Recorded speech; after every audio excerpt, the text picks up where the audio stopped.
Hello everyone, আসসালামু আলাইকুম। তো আজকে আমরা বইয়ের 24-25 সেশনে বিপরীত ত্রিকোণমিতি থেকে যে কোশ্চেনটা এসেছিলো সেই কোশ্চেনটার সলিউশন দেখার চেষ্টা করব। ওকে, দেখো আমাদের কোশ্চেনের মধ্যে বলা ছিল যে sine inverse 6√3x plus sine inverse 6x equal to -π/2 হলে তোমাকে এখান থেকে এক্সের মানটা কি এটা বের করা লাগবে, তাই তো? তো আমরা এটা দেখো আমরা কীভাবে খুব সহজে করতে পারি সেই টেকনিকটা তোমাদের সাথে আমি শেয়ার করব। আচ্ছা না,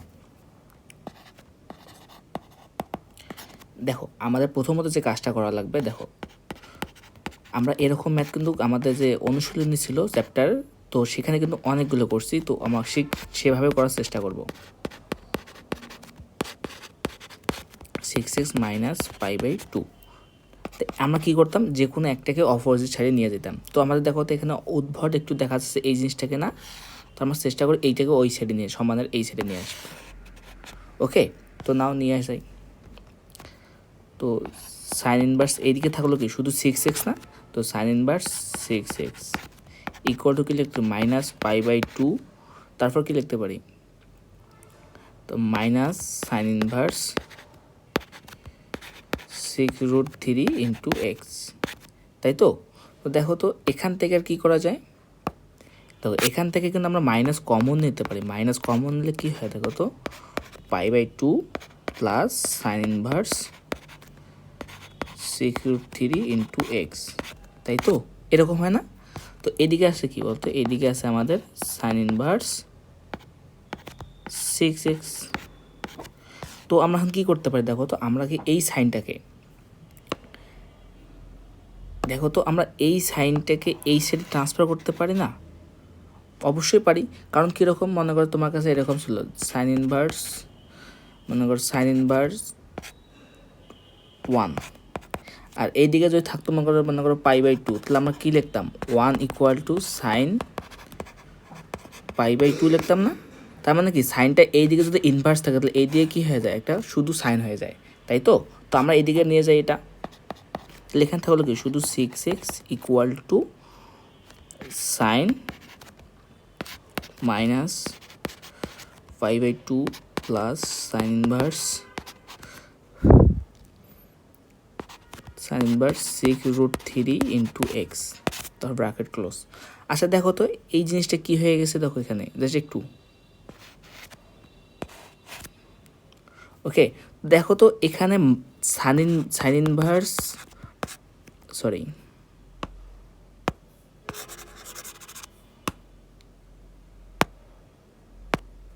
দেখো আমরা কি জানতাম বলতো, sine of minus theta equal to কী জানতাম বলতো, মাইনাস সাইন থিটা জানতাম না আমরা? তো দেখো তো এই জিনিসটা কি নির্দেশ করতেছে এখানে বলো তো, এই জিনিসটা এই পুরো জিনিসটা আমাদের এখানে একটা থিটা রিপ্রেজেন্ট করতেছে না?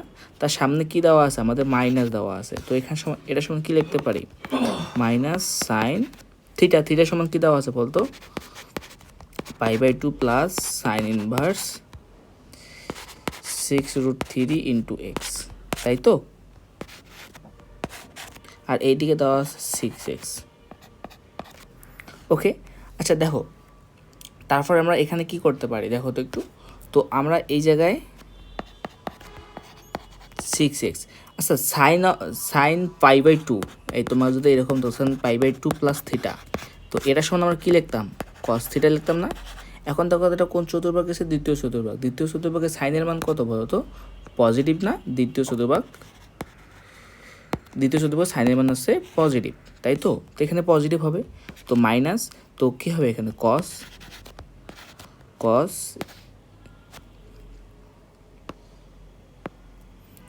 অফ থিটা, এই থিটা না, এটা আমাদের থিটা কত হবে, সাইন ইনভার্স 6√3 ইন্টু এক্স, তাই তো? ওকে, এখন আমরা কি করতে পারি এই জিনিসটা একটু দেখার চেষ্টা করি আমরা। আচ্ছা তো আমরা এখান থেকে দেখো তো আমাদের এই কস এবং সাইনটাকে আমাদের কি ভেনিশ করা লাগবে না? তো আমাদের চাইছি কি বলতো, কোশ্চেনের মধ্যে এক্সের মান চেয়েছে, তাই তো? এখন এটাকে কীভাবে ভেনিশ করতে পারি, দেখো আমরা যখন ইনভার্স ট্রিগোনোমেট্রি চ্যাপ্টারটা পড়ছিলাম তখন আমাদের কিন্তু একটা রেশিও থেকে অন্য একটা রেশিও কীভাবে নিয়ে যাওয়া যায় সেটা কিন্তু আমাদের স্যাররা বলছিল। দেখো তো সাইন ইনভার্স এর নিচে কি একটা 1 আছে না, 6√3 ডিভাইডেড বাই 1 বলতে পারো না তুমি? তো এর নিচে একটা 1 আছে, তো এখানে করে নেই, দেখো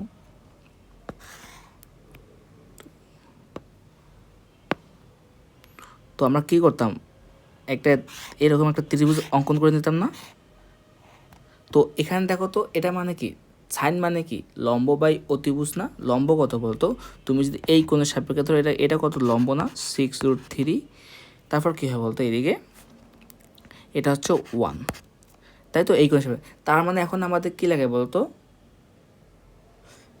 6√3 ইন্টু এক্স, তা এদিকে 1 না, তাহলে এইটার মান কত বলতো, আমাদের ভূমির মান কী হচ্ছে বলতো √1/(4)² তারপর এই জিনিসটার উপর স্কোয়ার হবে না 6√3 ইন্টু এক্স তারপর হোল স্কোয়ার। বুঝতে পারছো? তো আমি একটু ভালো করে লিখে দিই।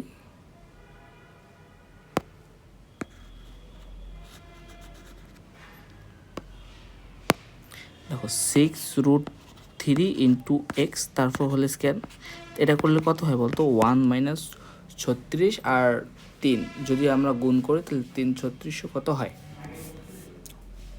108। তো এটা আমরা কী পেলাম, এটা আমাদের ভূমির মান পেয়েছি, তাই তো।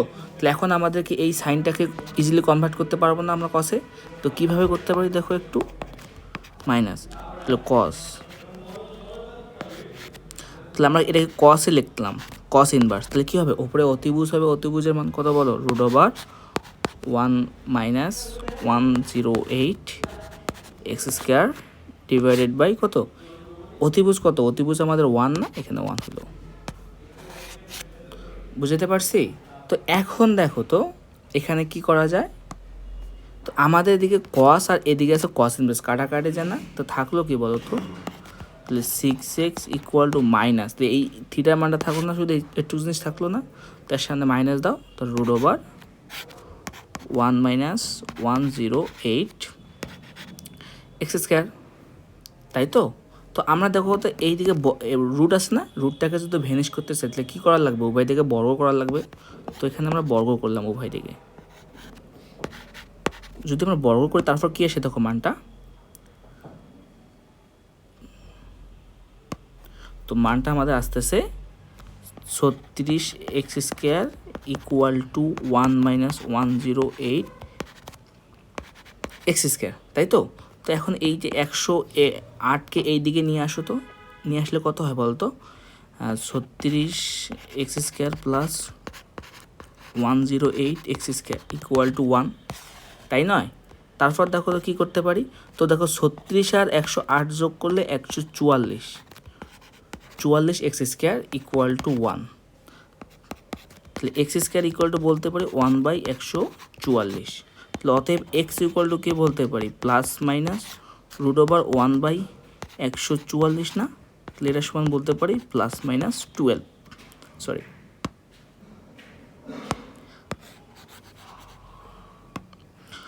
তো এটা সমান বলতে পারতেছি আমরা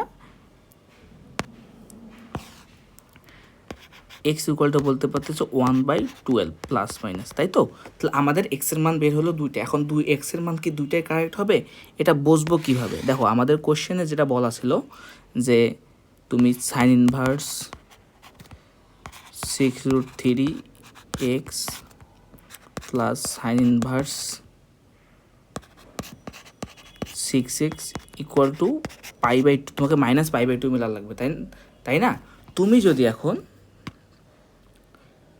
x এর মান -1/12 সরি, প্রথমে তুমি +1/12 নাও।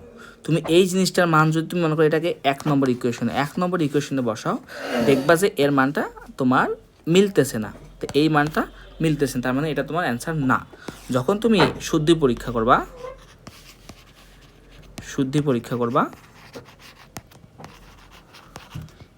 x = -1/12 দ্বারা, তখন দেখবা যে এটা মিলে যাচ্ছে, এই মানটা -π/2 আসতেছে, তো আমাদের এটা হচ্ছে অ্যান্সার। ঠিক আছে, এই শুদ্ধি পরীক্ষাটা তোমরা ক্যালকুলেটর বসে করে নেবা। তো আমাদের এটা x এর মান হচ্ছে -1/12। ঠিক আছে, তোমরা সবাই বুঝতে পারছো তো। কারো যদি কোথাও বুঝতে অসুবিধা হয় অবশ্যই তোমরা কমেন্ট সেকশনে জানাবা। আল্লাহ হাফেজ।